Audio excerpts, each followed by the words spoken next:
All right, welcome everyone to today's explainer. Let's just dive right into it. Today we are setting the stage for an absolutely epic, entirely neutral tactical breakdown of a crossover battle that fans have been dreaming about for years. We're completely putting aside universe loyalties today, no fan favoritism here. We're focusing purely on the tactical brilliance of Satoru Gojo going head-to-head with Kakashi Hatake based on the animated events. We're going to see exactly how absolute defense stacks up against spatial manipulation. Right off the bat, the animation completely hooks us with this wild line from Gojo.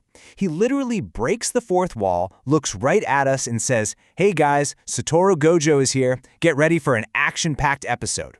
He even talks about wanting to record the fight so he can read the comments later. It's so good because it perfectly establishes the unique, kind of playful energy of this whole encounter. I mean, we aren't dealing with some gritty, bloodthirsty brawl here. We're dealing with two combatants who are so confident they're breaking the fourth wall before a single punch is even thrown.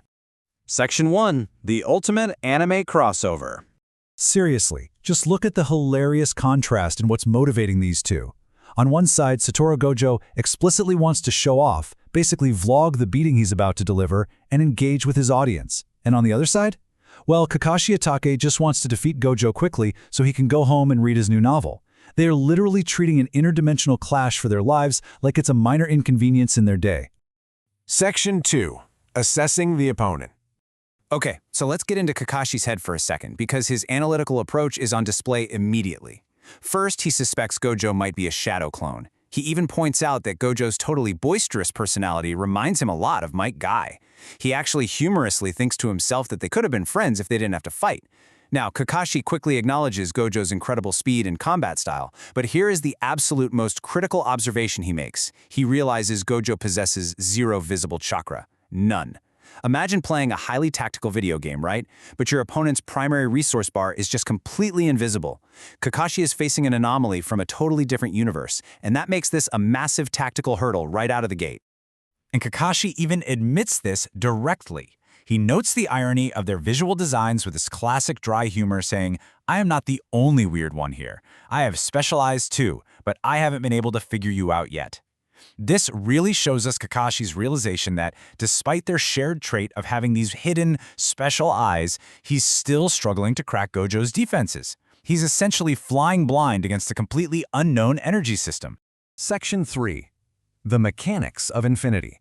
Let's break down this next sequence. Kakashi goes for it. He launches this blisteringly fast lightning attack, but it yields absolutely no effect. I mean, not even a scratch. But in this really surprising moment of mutual respect, Gojo admits that without his specific defense active, Kakashi's lethal speed would have killed him right then and there. So Kakashi clearly has the speed, but he is completely, utterly blocked. So, what exactly blocked that lethal lightning strike? Well, Gojo explains it himself. It's called infinity. Gojo's simple definition of his unbreakable shield is that it's the ability to create infinite space between anything. Think about what that actually means tactically for a second. It isn't just a hard wall you can punch through, it's a literal manipulation of distance itself. Physical attacks simply cannot reach him because they have to travel across a space that is infinitely expanding. It is a completely terrifying absolute defense. Section 4. Bypassing the unbreakable shield. I really want you to think about this for a second. How do you pierce an infinite shield? If a physical attack is literally never going to reach its destination because of infinite space, what's the countermeasure? How do you hit the unhittable? This is the critical tactical question of the entire fight, and it sets the stage for a brilliant adaptation. Here is exactly how the tactics rapidly escalate. Gojo goes on the offensive, attacking from behind with his technique, Red. But in that fraction of a second, Kakashi pieces together Gojo's earlier explanation. He deduces the exact mechanics, that Gojo creates infinite space between them. So what is Kakashi's counter? He targets the space itself rather than Gojo's physical body. He just completely bypasses the physical distance entirely. And that leads to this incredibly brilliant quote from Kakashi. It marks the exact moment he solves the puzzle of infinity. He asks Gojo, what if the attack isn't in the space you are in? Guys, it is a stroke of pure analytical genius. By manipulating space himself, Kakashi completely nullifies the infinite distance that Gojo relies on for protection. Fully believing his spatial attack has successfully landed and neutralized the threat, Kakashi immediately reverts back to his original, super laid-back goal. He casually asks, Can I go home now? I really need to get back and read my new novel. It's just such a flex. It brilliantly illustrates his total confidence in his tactical execution.